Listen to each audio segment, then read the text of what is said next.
All right, welcome back, everyone. I'm Kara St. Cyr again. I am your host tonight. I'm also the anchor for Louisiana, the state we're in. On behalf of Louisiana Public Broadcasting and Indie Lens Pop-Up, we would like to thank you for joining us for this virtual screening of Bridge Builders Collective. So I invite all of our panelists to unmute their microphones, and you can turn on your cameras now. Before I introduce them, I want to say Indie Lens Pop-Up is about sparking conversations and getting to know our community better. You can help us do just that by sharing your thoughts in an interactive survey with other attendees. One survey taker will win a $50 Visa gift card. So after our event concludes, head to lpb.org/bridgebuilders, and you'll see the survey link right there. So I'd like to now introduce you to our distinguished panelists joining us this evening. I'm going to start by introducing Lauren Grace Cargo. She is an independent producer, and casting director based in New Orleans, whose practice spans the worlds of narrative and documentary filmmaking with a thematic focus on work set in the American Gulf South. Projects she's contributed to have played at Sundance, New Orleans Film Festival, the Super Bowl, and PBS. She's a producer of the Bridge Builders Collective, and we saw her welcome video at the very beginning of this event. So moving on to Ivy Mathis. She is originally from Monroe and currently resides in Baton Rouge. She was sentenced to life in prison at the age of 17 and was released after serving 26 years. She developed a 6-week re-entry program called Life Support to help others facing similar situations. And she's also the founder of the nonprofit Successful Imperfections. Moving on to Dr. Anjali Niyogi. She is the founder and director of the formerly incarcerated Transitions Clinic, or FIT for short. She works to minimize health-related barriers during reentry. Working at a community hospital contracted by the Department of Corrections, she came to understand the serious neglect to health services for formerly incarcerated persons. And our last panelist is Sarita Steib, and she is a native of Vacherie, Louisiana, and founder of Operation Restoration, which is a New Orleans-based nonprofit that works to support women and girls impacted by incarceration to recognize their full potential and restore their lives. Sarita was one of 73 people granted full and unconditional presidential pardon in January 2021. So thanks again for joining us. I'm going to start with the panel questions now. So Lauren, you are our first person. So we're so fortunate to have you as a producer of the Bridge Builders Collective, and thank you so much for joining us. So tell us how this project came about. Yeah, so I worked on this series alongside my collaborator, Zach Manuel, who's a great filmmaker and a good friend. And we had recently produced another film together over the pandemic called This Body about COVID vaccine trials. And when Zach called me to produce this series, I immediately said yes. ITVS had invited him to submit a proposal for a series that was meant to be about different change makers around the country working in criminal justice reform and, sort of different archetypes that would speak to different audiences and show a wide range of what it means to respond to the criminal justice system. And so from there, we wrote a bigger pitch for a bigger team and invited directors from around the country to work on each episode, because we really wanted filmmakers who worked in different cities and landscapes and who had different styles. And we were lucky to get some great people. We worked with Robbie and Alejandro Flores, who are from Eagle Pass, Texas, Kai Thomas in Chicago, Travis Wood in Minneapolis, and Adamu Chan in the Bay Area. And we had the amazing on-screen collaborators that you saw who were really and truly generous with us in sharing their lives and dedicating their time to working with us. But yeah, that's kind of the root of it, our collaborators and our filmmakers, and everything else kind of came from there. How did you find some of your interviews? I mean, they were amazing and really touching. We talked to a lot of different people in the beginning of the process, and coming up with the interview questions was kind of a collaborative effort with with our collaborators and figuring out, the stories that they wanted to share and how we could frame that. But yeah, people were extremely generous and able to be vulnerable, and it was really fun to get to know everyone. Yeah, and you guys did a wonderful job. So Ivy, this next question is for you. So we learned about your success story as part of the state's Return for Good program. In that interview, you said, I'm going to do what I can to make a difference and be a good example of what second chances look like. So can you tell us how you set about doing just that? Of course, when I got the call from the Department of Correction that they wanted to do a success story on me, I was amazed. And as I'm doing the success story, I'm talking about all the opportunities that I had been given that most formerly incarcerated people are not given. Um, I was given three gifts: a gift of trust, a gift to challenge myself to live my fullest potential, and the gift of opportunity. And during my incarceration, I hadn't heard of becoming a homeowner. And 18 months after being incarcerated, I closed on my house 2022.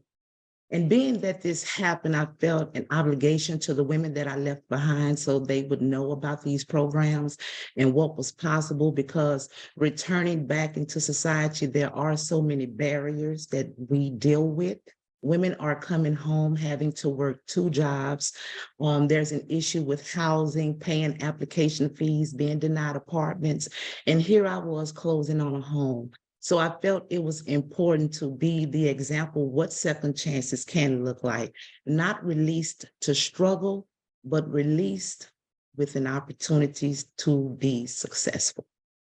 Right. And like you said, your perspective is unique because you lived it. This was your reality for a while. So I think you brought a lot whenever it came to your film. And we appreciate you showing it to us. So I'm going to move on to Dr. Niyogi. The work of the Fit Clinic was featured in tonight's film, Big Arms. That story was told through the eyes of healthcare workers and your colleague, Haki Siku. So tell us why and how you began the Fit Clinic and your work with Haki. Sure. So many people may or may not realize that there are huge health disparities between incarcerated and non-incarcerated populations. People who are incarcerated tend to be sicker with higher rates of chronic diseases and infectious diseases. We saw that with COVID, for example, mental illness, substance use and addiction issues when they're incarcerated. And so naturally, these things in the reentry period also carry through. In fact, there's a statistic that people are at 12 times increased risk of death within the first 2 weeks of release from incarceration. And so having these statistics, knowing that we have a sicker population that's incarcerated and a population that's at higher risk for mortality immediately upon release, it was shocking to me when I learned that there's actually nothing in place for coordination of care from incarceration back into the community. And so when people are released, they were just released on their own, often with no prescriptions or medications and no linkages to care when they came back out. And so the Fit Clinic really was started to meet this gap and to connect people who are coming with incarceration with medical services, mental health, and substance use services. And through the work that we did, one of the things that became incredibly apparent that the success of our program, of any program, was to utilize community health workers who have lived incarceration experience. They're really the experts at navigating the reentry process.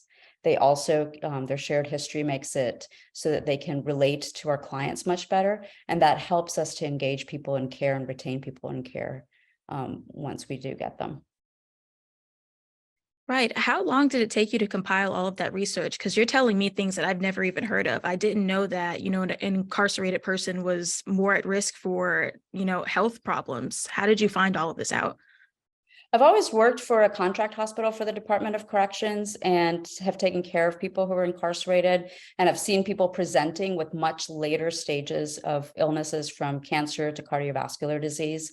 And then it was actually by chance, a student asked me what happens when people get released, and I realized that there was actually no continuity of care. And then I started to do the research, and there's all of these statistics started to pop up. Wow. So this is really years in the making, all of this information to come together to make your film. We definitely appreciate you bringing this information to the forefront because I had no idea about any of this. And I'm sure there's lots of people that didn't know. So Sarita, I'm going to take this last question for this particular discussion to you. So we learned about your story when you were recognized as a 2020 Angel Award honoree for your work helping formerly incarcerated women and girls. So you founded the organization Operation Restoration. So can you tell us how you're helping others through your organization and your other outreach efforts? Yeah, absolutely. Thanks for having me here tonight, Kara. But the organization was started out of necessity. When I was released from prison in 2009 after serving almost 10 years, there just weren't any services that were available specifically to women in the community. It was as if women were an afterthought. And creating this organization was in direct response to that. Over the years, we have grown to offer 15 programs in 7 different departments, and we try to remove as many barriers as possible to successful reentry for women and girls. We have about 22 full-time employees. Over 70% of my staff has been incarcerated, and the other 30% has been directly impacted through a family member or close friend or an experience that they may have had. We also believe that people should work in the area that they're the most passionate about and have been affected by. So a lot of our staff work in the field of what directly either led them to prison or the things that they suffered from once released. So for instance, you know, our housing director, her struggle when she was released from prison was housing and housing insecurity.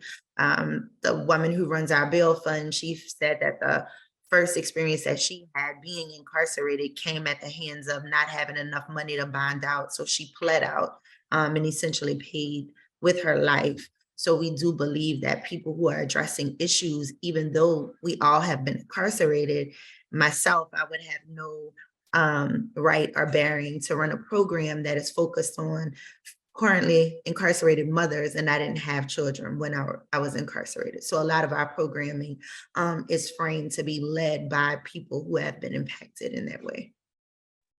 And I know this seems kind of like an obvious question, but you talked a lot about obstacles that women face once they're in prison or formally incarcerated. Can you tell me a little bit about what those obstacles are, just for people that have no clue? Yeah, absolutely. You know, there's this thought that if once you're sentenced to prison, that you go, you do your time, and that's the only consequences that are associated with you being incarcerated or having a conviction. Like nobody talks to you about not being able to access housing, not being able to secure employment, being denied an opportunity to get an education, having to be subject to subpar healthcare. There's just so many things that you don't even realize that because you have a conviction, you will be locked out of. I think women, the struggles that women have are a lot different than the struggles that men have.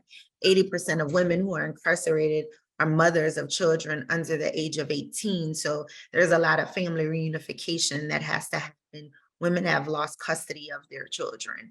You know, there are so many things that happen to women that men necessarily don't have to deal with. A lot of times I said, you know, when men are released, there's always a woman, or most times a woman that they're connected to, whether it's their mom, their grandmother, you know, a girlfriend, a wife. But women often don't have those options. They have a mom, and that may be it if their mom is still alive or that relationship is still connected. A lot of times women have to get out and assume custody of their children right away. So there are just so many different avenues of support that look different on a case-to-case basis.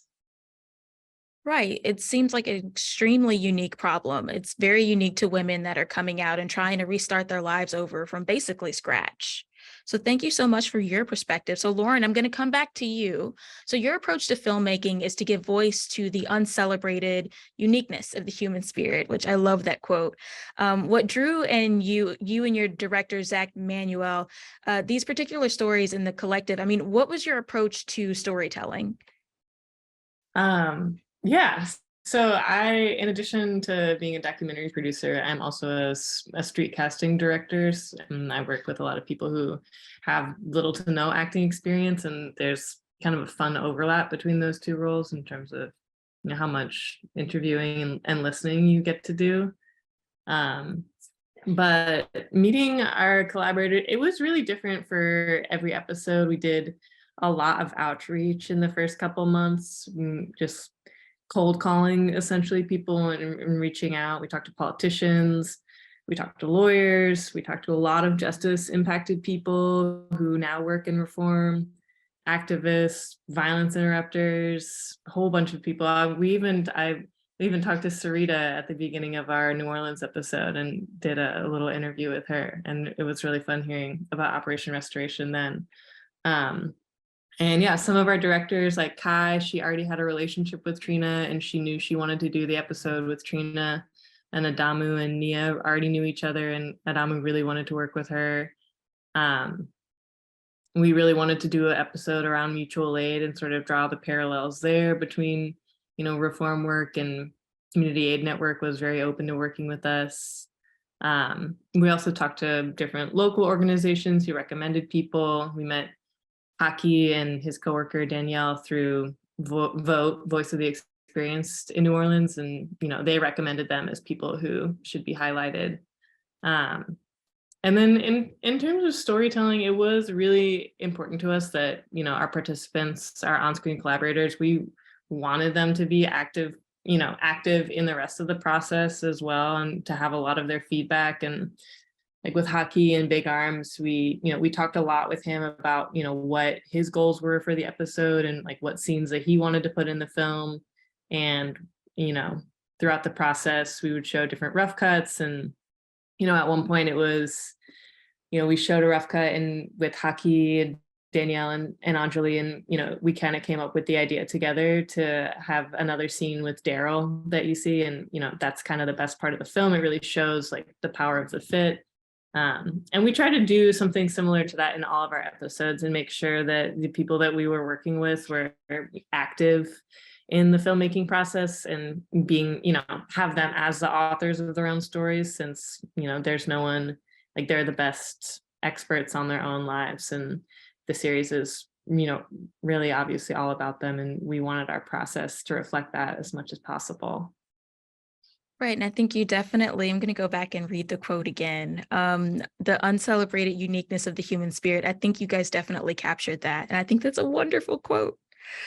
So Ivy, I'm going to come to you with this next question. So you said that you did not want to be a statistic and wanted to beat the odds. So what resources helped you and your path to reentry, and where do you still see a need? Throughout my incarceration, I saw often people recidivizing, and being incarcerated for 26 years with not an out date, I was always questioning, what is so hard that you keep coming back to prison? It was then when I was released that I understood why people were recidivizing. Lack of opportunity, and I'm going to talk about this word a lot because that is the key to success, opportunity for people coming out. And I saw a need for encouragement, encouraging the women, building the women up. I ended up on the Department of Correction Advisory Board for Your Loved Ones with the Department of Correction on a reentry committee. And it was there that I was talking about lived experiences and what my experiences were, as well as many other formerly incarcerated or justice impacted people experiences are. And I was able to create a program in which I now go back into the facility and teach. And I want to take this time to thank the Department of Correction, Secretary LeBlanc, Natalie LeBoer, Mr. Rent Covington, for extending that trust to me to go back into the facility, and them understanding what formerly incarcerated people, the value that they bring to the table. Going back into the prison is not just teaching a program, but it's giving the women hope because they see a visual of what life can be for them. And so I'm excited about that. Everything's going well with the program, and the women are very hopeful now that their second chance will go well this month. Right. And I like that you said that there was a lack of encouragement, because I think when most people are focusing on obstacles, they'll think of things like housing or, employment, some of the things that Sarita just mentioned, but I don't think anybody thinks about how people are doing mentally. So I think that's a really awesome point. And speaking of obstacles, Dr. Niyogi, you focus a lot on obstacles as well, but yours are really from a healthcare perspective. So what obstacles are there, when someone is formerly incarcerated and looking to take care of themselves?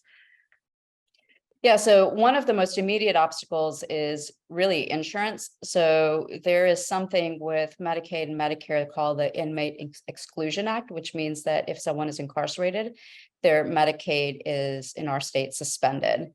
With Medicaid expansion, we've had people enrolled in Medicaid prior to release, but there's still lots of gaps, particularly for people who are coming out of jails or parish localities, even if they're DOC. So one of the first barriers we have is to just get people insurance. And then even for people who are insurance, I think there's a lot of stigma within the healthcare system itself.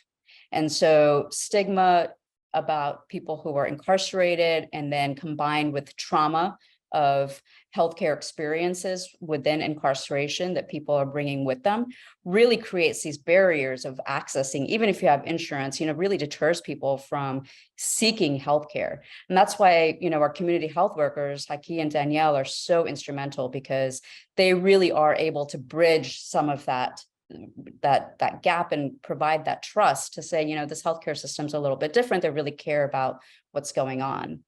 The other barriers really are about social determinants of health, which both Ivy and Sarita have talked about a lot. Housing, there's so many studies and so many statistics that healthcare is not just getting to a clinic and getting a prescription and taking your medications. It's really all of those other things like housing, employment, social support networks, and so the Fit Clinic program works with other reentry partners. We work, closely with Sarita and other reentry partners to sort of tap into some of those other resources like housing and employment. And then also we support a formerly incarcerated peer support group to really establish some of those social networks, particularly for people who have been incarcerated for long periods of time, because, having that sense of agency, having someone to go to really sort of build up your spirit again, helps overall. Our goal is well-being, right? And so well-being isn't just the absence of illness, but really the provision of health. Wow. So once again, more information that I did not know. And I think it's really interesting. And the other thing that both you and Ivy kind of touched on is the support and the team and the encouragement that you need whenever you're coming out of prison. So this next question is for Sarita. So tell us about the importance of having a team in place who can speak to the lived experiences of those your organization serves. Yeah, just echoing the same thing that Ivy and Dr. Niyogi said. The thing is that when you're formerly incarcerated and you're creating anything, the mental health component is already entrenched, because everything you create is coming from a trauma-informed space, because we have all experienced trauma while incarcerated. It's that unspoken thing that when someone comes into our organization and we can finish each other's sentences. I often tell people about my first experience going to the grocery store and just dreading it, because I had been, in a system for the last 10 years since I was the age of 19, where 2 or more people gathered could be considered inciting a riot. So to go into a shopping center or a mall or a place where it was really, really crowded just gave me multiple levels of anxiety. But people who were incarcerated already knew that I wanted to avoid that space and be like, hey, Sarita, just give me your grocery list. I'll pick up your groceries while I'm at the store. And I didn't have to explain why it was such a challenging event for me to go into a crowded space. So I think when we are creating programs and you're thinking about things, we know here in the state of Louisiana that 70% of the women housed at the Louisiana Correctional Institute for Women have a diagnosed mental condition or illness. And in knowing this and knowing that we are now criminalizing mental health, there is nothing that we could create and nothing that we could work on that is not rooted and based in mental health and making sure that people mentally are able to start shedding the dehumanization that happened to them while they were incarcerated, because you have been taught to now not just you've been dehumanized, but you are continuing to dehumanize yourself when you call yourself an inmate or you talk about yourself as a felon and other people refer to you as that. That has been a dehumanization process that inside our organization, that is also the support that we do a lot of. We teach people how to talk about their self in human ways again. We work with people to recognize I hadn't heard my first name in 10 years. So when someone said Sarita, I didn't even respond to the name that was given to me at birth, because there was no association with it anymore. So not only are we teaching people how to reintegrate into society and providing that support system, we're also peeling back years of dehumanization that has happened while they were incarcerated. Wow. And Ivy, I just want to come back to you. Do you have anything to add on this? Because you've lived this experience and you've also, been reintroduced into society. Do you have anything to add? Yes, Actually, just knowing your value as a human being, not as a justice impacted person, but just as a human being.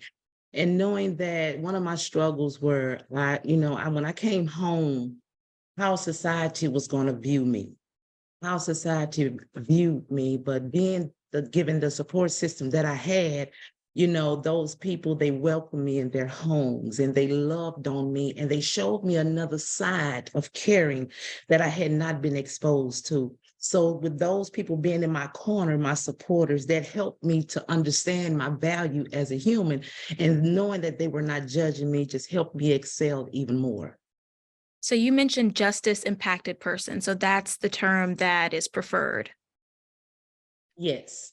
We don't like to say felon or ex-convict. It just, like Sarita said, it dehumanizes you as a person. But, we say now formerly incarcerated people are justice impacted person. Justice impacted. No, yeah, justice impacted. I think when you're writing and you're talking about folks, but just always remembering that we're people. We're people who have been to prison. We're people who have been to jail. Exactly. We're people who have been arrested. So people-centered language, it's just really important, because I think when you also start to create a box for people, you are still further separating them from humanity. So if we start with the fact that we are people as well, are people too, who have had an experience, it kind of centers the human being in the conversation. And Dr. Niyogi, I see you nodding in the corner. So I'm guessing making sure that a justice impacted person, I want to make sure I say that correctly, is seen as human is also important when it comes to healthcare. Absolutely, 100%. I work in a hospital setting, and sometimes I still hear health providers and within a hospital setting referring people as offenders or felons. And really, that language is very, very intentional. It is, as Ivy and Sarita are saying, meant to dehumanize, and has no place anywhere, particularly in a healthcare setting where patients are patients, regardless of where they are housed. And I think that it's our role, at least my role as a health provider, to remind my medical community that it's people first, patients first, nothing else, no other word actually matters. People first, patients first. All right, so that's a very important point. And so I'm going to go back to Dr. Lauren again. So one of the questions you and Zach wanted to have the Bridge Builders Collective answer is, what does positive change look like? Because a lot of the topics we've been talking about have been really heavy. So it seems that this collection of film shorts answers this question and also reminds me of the advice that Mr. Rogers' mother gave him. Look for the helpers. You'll always find people who are helping. So it must be gratifying to create a series that promotes this idea. So tell us your thoughts about this. Yeah, I mean, this is a question that we talked about a lot. And I hope that people walk away from these films with new and different ideas on how to answer that question. And for me, it has really just spawned a whole bunch of new questions, which I think is a good thing. But I think we tried to find like the joy in each episode as well, to sort of balance out some of the heavy.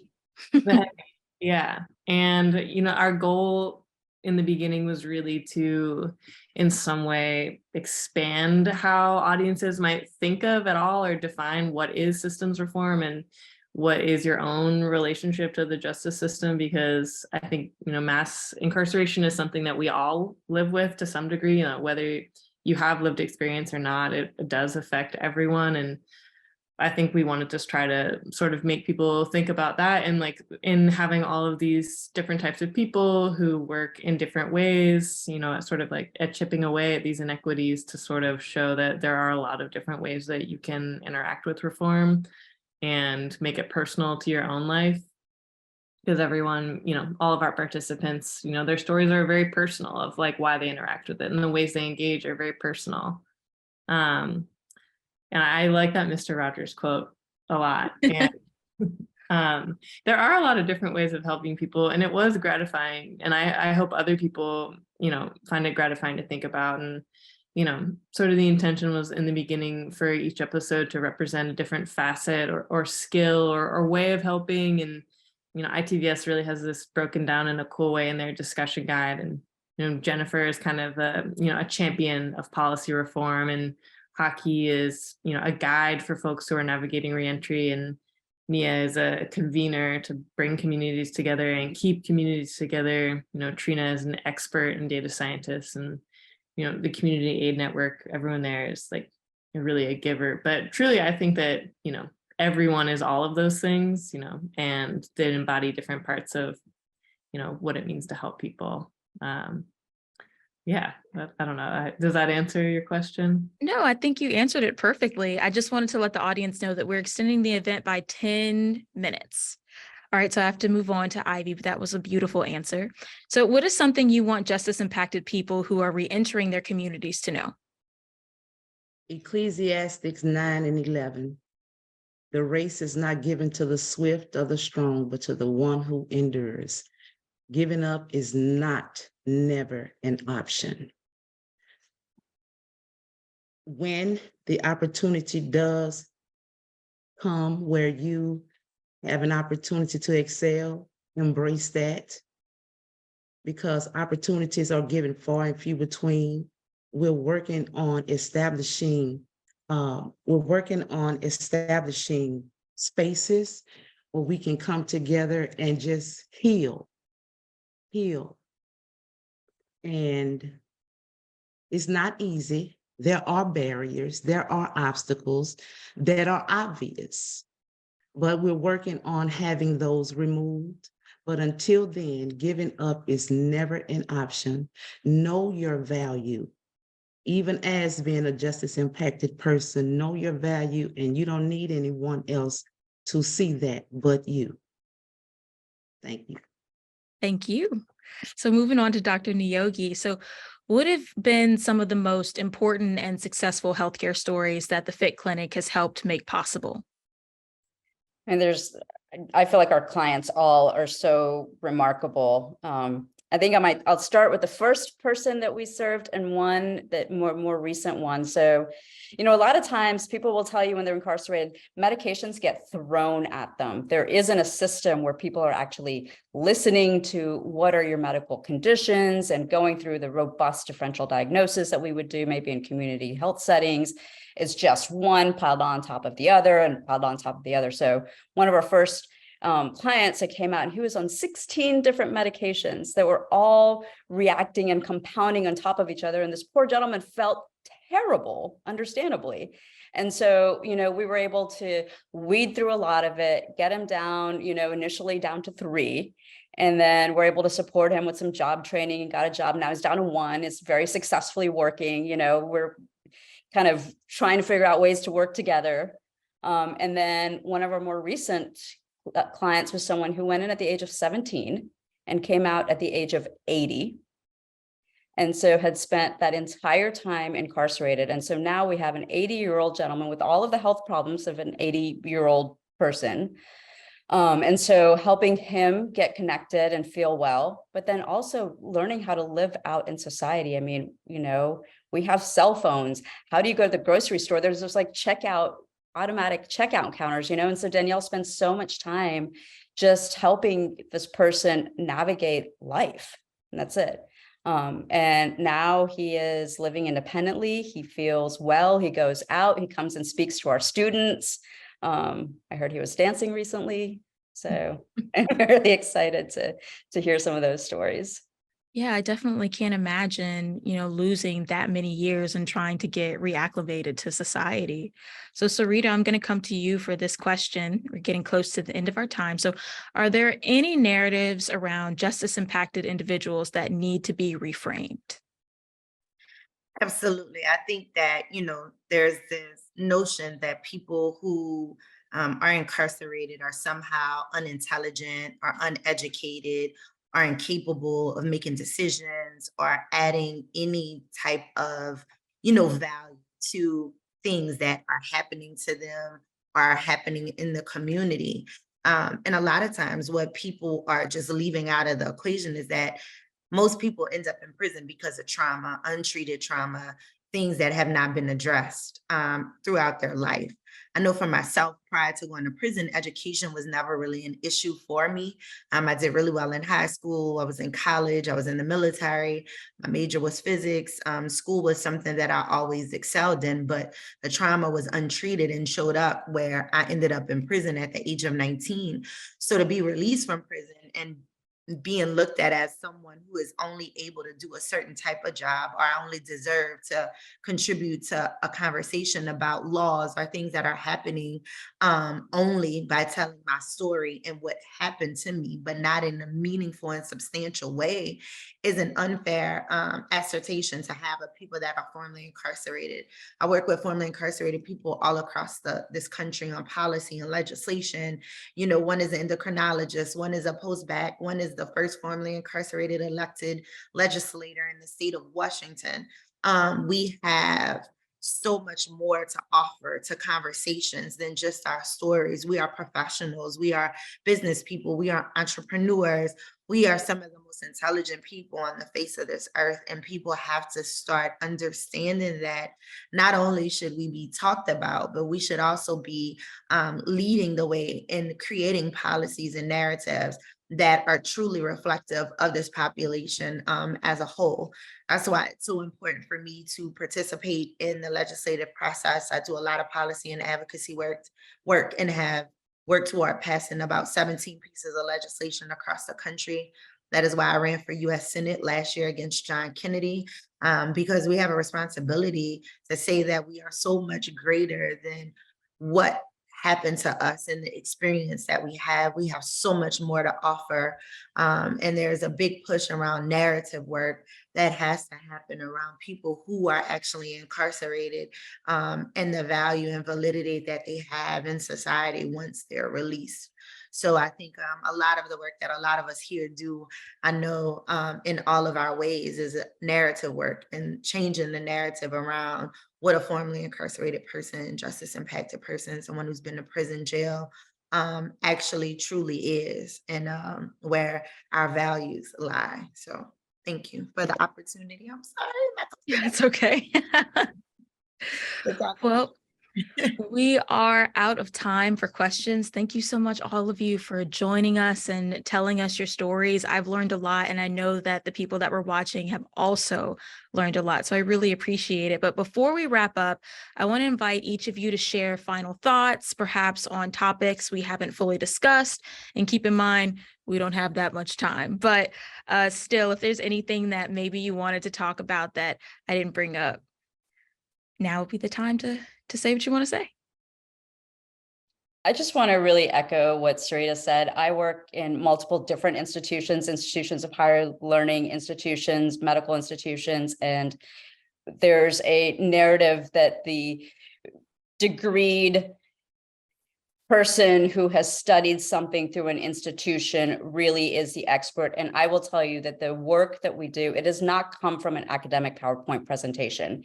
The work really, to be effective, comes from people who live it, know it, have solutions that honestly academia probably would never think of without that experience.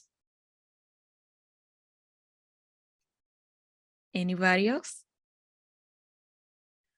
Nope. Yes. Okay. But real quick, women wear many hats, and there are these cultural expectations that are rooted deep within our country that are placed upon women. And so I would like the public to know that justice impacted people, as Sarita said, we've already talking about that we are valuable people, and hiring formerly incarcerated people, there are benefits to that, because we come out working hard, we come out showing up on time, we come out being dependable. And so just wanting to change the narrative around that and extending opportunities for people to be successful. Because the way I define success is economically independent, living lives on one term, and emotionally well. Well said. All right. So Thank you guys so much for chiming in and giving us your thoughts. I think they were really insightful for everyone, like I said earlier, myself included, because I learned a ton from listening to you guys talk. And I also want to say thank you to the audience. Before we go, we invite you once again to share your feedback and your thoughts with us and your fellow audience members by participating in our interactive survey. We are placing that survey link in the chat box now, which you can access by opening your chat window. And as mentioned, it will also be at lpb.org/bridgebuilders. So everyone who completes a survey is entered into a raffle for the chance to win a $50 Visa gift card. It's very exciting. So lpb.org/bridgebuilders. And it's also where you'll find this conversation, the beginning tomorrow. You'll find this conversation tomorrow and other resources about topics discussed tonight. So thank you so much to everyone again. So in addition, LPB would like to extend a special thank you to our national partners who helped make this evening possible: Independent Lens, ITVS, PBS, and the Corporation for Public Broadcasting. So Bridge Builders Collective is made possible with the generous support of all of these places. And of course, some places that I didn't mention: the Corporation for Public Broadcasting, MacArthur Foundation, Why Note Foundation, and the National Endowment for the Arts. So thank you again for joining us. And once again, I'm Kara St. Cyr, and good night.